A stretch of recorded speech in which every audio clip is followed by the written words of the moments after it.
Recording start हो गई है, बट प्रॉब्लम ये हो रही है, आई थिंक कास्टिंग में इशू आ रहा है, इंटरनेट बंद हो गया है।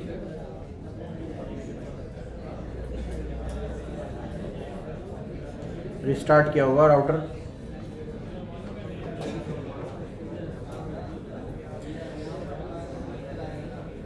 मैं एक फंक्शन बना रहा हूँ,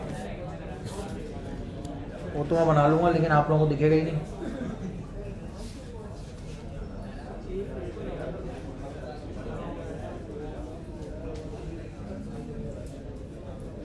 स्पेक्ट एलिमेंट,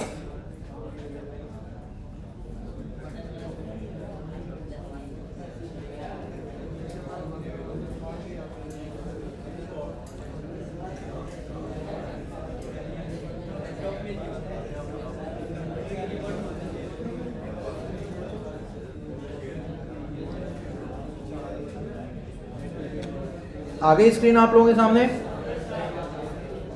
अच्छा, मुझे नहीं पता क्यों लेकिन मेरे पास मेरा ब्राउज़र क्रैश हो रहा है बार बार। स्क्रीन तो शेयर है ना, चलें जी? वो नहीं आ रही किसी के पास?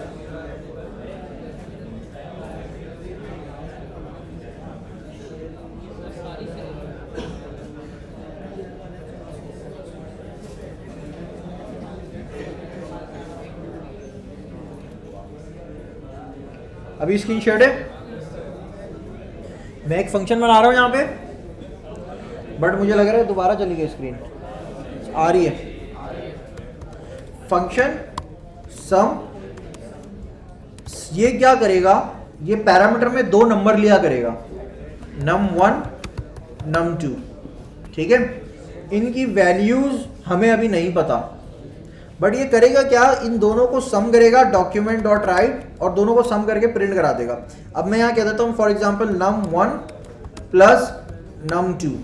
तो इस फंक्शन का कुछ भी काम नहीं है, बस जो भी पैरामीटर में आएगा उसको क्या कर रहा है, ये प्लस करके प्रिंट करा रहा है। तो जब मैं इस फंक्शन को कॉल करूंगा सम, दोबारा चली गई।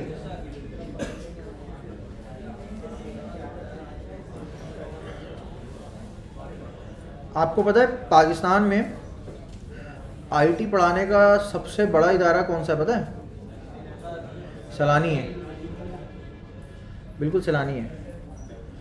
और वहाँ पे ये हाल है यार हमारा इंटरनेट का, ये अलमिया है यार।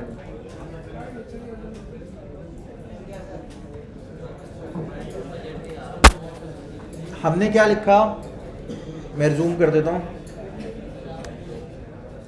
सम करते वक्त दो वैल्यूज पास करेंगे, पहली वैल्यूज असाइन हो जाएगी num1 में, दूसरी वैल्यू किस में असाइन हो जाएगी, num2 में असाइन हो जाएगी, ठीक है। बेटा वापस आ जाओ क्लास में, बाकी बातें बाद में, ठीक है। मैं यहाँ लिखता हूँ 4,6। तो यहाँ क्या होगा, num1 की वैल्यू क्या हो जाएगी और num2 की, कैसे पता, जिस सीक्वेंस में हमने पास की और उसी सीक्वेंस में वेरिएबल होंगे तो असाइन हो जाएगी, ठीक है। फॉर एग्जांपल मैं यहां पे कह देता हूं जी, मैं यहां पे एक थर्ड वैल्यू भी पास कर देता हूं, फॉर एग्जांपल num3। कोई लिमिट नहीं है, अनलिमिटेड, जितने चाहे आप पास कर दें, ठीक है। num3 को मैं कहता हूं सम नहीं कराना, जस्ट कंसोल करा देना num3। तो num3 की अभी वैल्यू क्या है, 0 नहीं है, अनडिफाइंड है। तो मुझे अगर num3 की भी वैल्यू देनी है तो मैं क्या करूंगा, कॉमा देकर एक और वैल्यू दे दूंगा, लेट्स से 7। अब इस फंक्शन का रिजल्ट क्या आएगा, कंसोल पे मुझे 7 लिखा हुआ आ जाएगा, यही होगा, और 6 और 4 का सम करके मुझे दिखा देगा यहाँ पे क्या होगा, वो 10 होगा ना, 10 आ गया और यहाँ पे 7 आ गया। अगर यही फंक्शन, अच्छा थोड़ी देर के लिए मैं थर्ड पैरामीटर को हटा देता हूँ, सिंपल रखते हैं, अभी दो पे काम करते हैं। दो पैरामीटर हैं और उन दोनों का सम आ रहा है, ठीक है। अब अगर मुझे मैं यही फंक्शन में दोबारा कॉल कर दूं, बट इस बार मैं वैल्यूज अलग पास कर दूं, 4,6 की जगह मैं वैल्यू दे देता हूं लेट्स से 8 और लेट्स से 9, तो क्या आ जाएगा, 8 असाइन हो जाएगा num1 में, 9 असाइन हो जाएगा num2 में, और दोनों का सम हमने क्योंकि कराया हुआ है तो क्या रिजल्ट आएगा? ब्रेक नहीं लगाया हुआ, पहला वाला भी चल रहा है।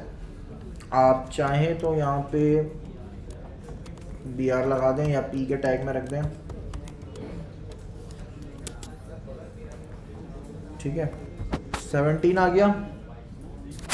अगर आप इसी फंक्शन को तीसरी बार कॉल करें तो क्या होगा? जो वैल्यूज आप देंगे उसके हिसाब से चलेगा। इसमें कोई कंफ्यूजन है? ठीक है, सही है। आप पूछें, क्या पूछ रहे हैं?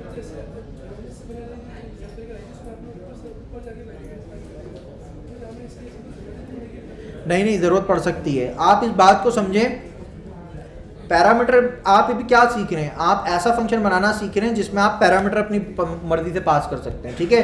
अब ये जो पैरामीटर है, कभी आप ऐसे खुद से नंबर या स्ट्रिंग यहीं पे पास करोगे, और कभी कोई वेरिएबल में डिक्लेयर हुआ होगा उसको रीयूज कर रहे होगे। तो दोनों पॉसिबिलिटीज हैं। इस केस में हमने डायरेक्ट नंबर पास किया है, और अभी जो पहले एग्जाम्पल देखी थी उसमें हमारे पास वेरिएबल में वैल्यूज थी, तो हमने उन वेरिएबल्स को जस्ट यूज किया था, यहाँ पे जस्ट यूज किया था, ठीक है। क्लियर है?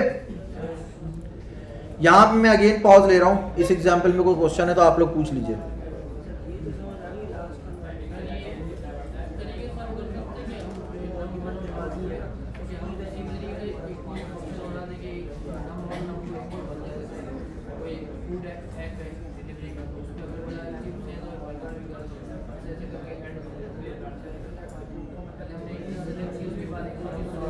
आप कह रहे हो num1 हो, फिर num2 हो, फिर num3 हो, num4 है, ये कह रहे हो? अनलिमिटेड हो?